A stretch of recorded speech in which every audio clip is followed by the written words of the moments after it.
berada di Russia.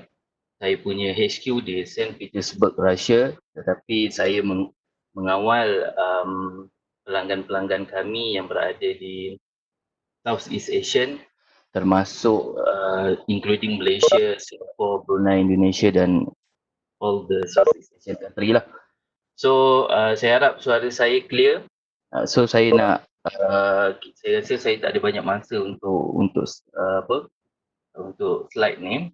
Sekejap saya share slide.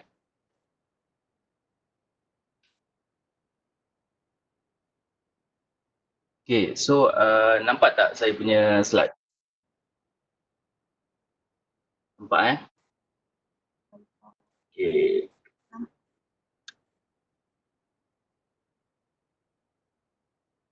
So, so hari ini saya diberi topik tentang introduction of ataupun understanding of global financial market. So perkara pertama yang kita nak kena faham tentang memahami tentang global financial market ataupun pasaran kewangan global. Pertama kita kena faham bahawa financial market ini tidak terbentuk jika tidak wujud sesebuah negara sovereign country ataupun lebih kita sebut sebagai negara berdaulat. Bagaimana sovereign country itu tercipta adalah apabila wujudnya sebuah negara yang diiktiraf oleh negara-negara berdaulat yang lain yang mempunyai bendera, mata wang dan juga populasi dia tersendiri. Bila terciptanya sesebuah negara akan terciptanya mata wang akan terciptanya lah global financial system. So apa yang kita nak cakap pada pagi ini adalah tentang memahami global financial system itu secara umum. Namun kalau kita nak lebih faham, saya rasa anda semua final year student mungkin lebih orang cakap lebih faham tentang financial market lebih daripada saya. Cuma kita nak faham dari sektor global financial market ni, kita nak faham komponen-komponen yang penting, instrumen-instrumen yang digunakan di dalam financial market. So kalau kita nak cakap secara khusus dari sudut economic system ataupun economic machine itu sendiri, it take a long time lah kalau saya nak bercakap, mungkin tak cukup sejam yang diberikan kepada saya. Okay, so sekejap So, macam saya cakap tadi, nama saya Kaza. Saya adalah Economic Analyst untuk FDS Market semenjak tahun 2014. So, saya degree in Financial Engineering from Harvard Business School dan saya ada beberapa international professional certificate saya yang lain daripada Business Management Institute Berlin. Saya dah pun mengajar ataupun memberi edukasi tentang ekonomi secara umumnya kepada masyarakat di Malaysia dan di luar negara semenjak tahun 2016. Dan apa yang saya selalu tekankan tentang ekonomi adalah satu benda yang menggerakkan negara. Tidak ada ekonomi, tidak adalah negara. So secara umumnya ekonomi ini sangat-sangat penting kepada kecairan mata wang dan juga pergerakan ekonomi negara. So, itu sangat penting. So saya rasa yang menonton sekarang ini adalah ramai yang dah tahu tentang financial market, tetapi kita terus masuk kepada agenda kita hari ini. Ini adalah agenda yang diberikan kepada saya, iaitu kita akan membincangkan tentang definition, purpose dan importance of global financial market. Kemudian kita akan masuk function of financial market ataupun fungsi. Seterusnya kita akan bincang tentang type of financial market ataupun saya suka panggil dia sebagai financial instrument. Instrumen apa yang digunakan di dalam financial market, berapakah berapakah jenis yang ada di dalam financial market. Kemudian kita akan bincangkan advantage dan disadvantage of financial market. So itu adalah topik yang diberikan kepada saya. Dan subtopik kita pada hari ini, saya nak bawa anda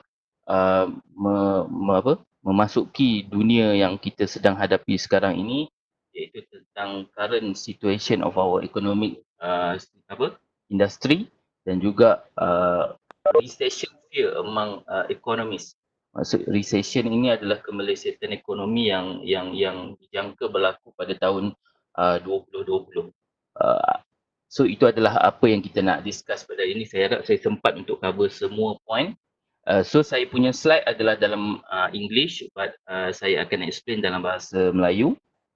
So I hope you don't mind. So sebab you all tak boleh bercakap, so you all akan berkomunikasi dengan saya dekat chat kan. Saya tak nampak chat saya dekat mana Sekejap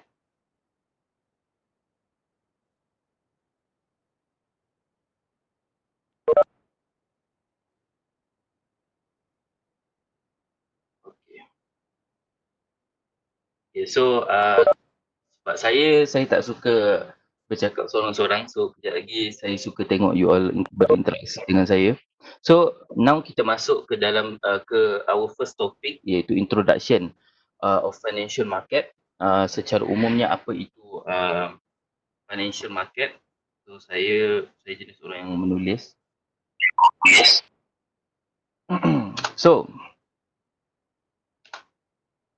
So secara definisinya, dekat sini saya buat dua bahasa dekat satu slide ni saja.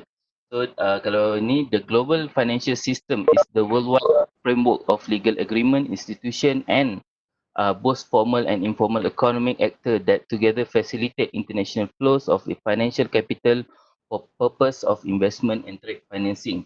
So secara umumnya sistem keuangan global ini adalah kerangka perjanjian undang-undang, institusi dan pelaku ekonomi formal dan tidak formal di seluruh dunia yang bersama-sama memudahkan aliran keuangan. So point yang saya nak sampaikan dekat sini, saya dah sampaikan awal-awal tadi, yang mana sebuah ekonomi tak akan wujud jika tak ada sovereign country. Dalam sovereign country itu akan wujudnya perjanjian undang-undang, akan wujudnya satu institusi dan juga akan wujudnya pelaku ekonomi formal maupun tidak formal. So di dalam kenapa adanya apa jenis-jenis ataupun type-type di dalam ekonomi di dalam negara itu sendiri adalah sebab kita nak memudahkan international flow ataupun aliran modal keuangan antarabangsa untuk tujuan pelaburan. Sebuah negara perlu hidup dengan adanya input dan juga output. Output negara adalah spending dari sudut spending dari sudut tak kisahlah military, dari sudut pendidikan, dari sudut kesihatan dan sebagainya. Itu kita panggil government spending. Tetapi kita kena tahu input negara itu sendiri dari sudut import, tolak ekspor dan sebagainya. Dan benda itulah yang memainkan peranan di dalam international flow ataupun di dalam pembentukan GDP growth sesebuah negara. So apakah tujuan financial market?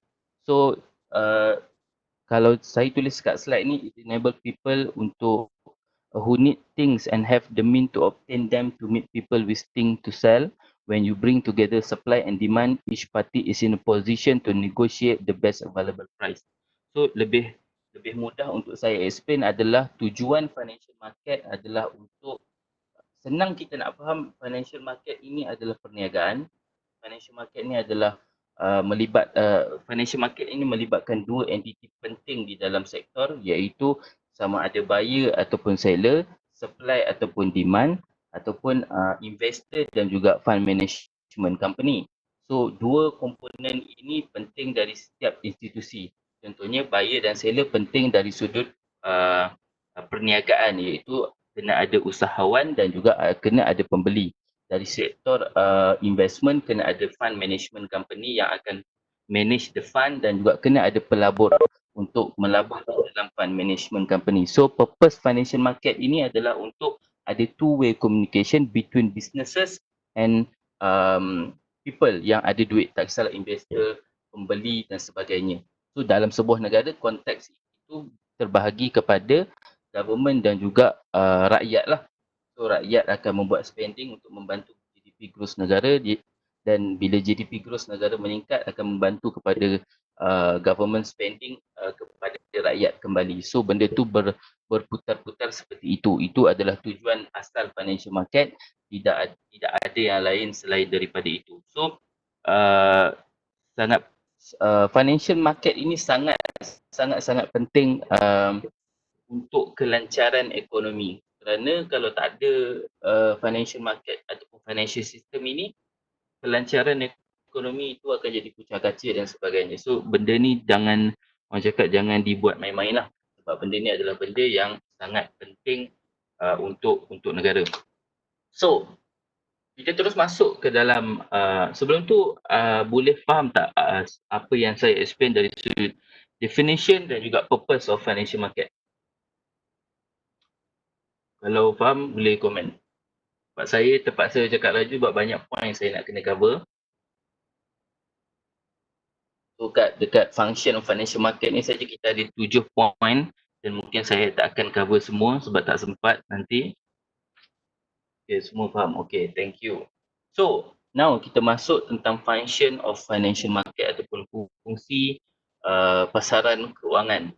So, di dalam terdapat beberapa fungsi yang berbeza yang dilakukan oleh financial market yang meliputi kepada penentuan harga, di mana pasaran kewangan membantu dalam penemuan harga pelbagai instrumen kewangan, mobilisasi dana dan memberi peluang kepada pelabur yang berlainan untuk membeli atau menjual instrumen kewangan masing-masing pada nilai yang wajar. So, seperti yang kita cakap tadi, komponen yang penting di dalam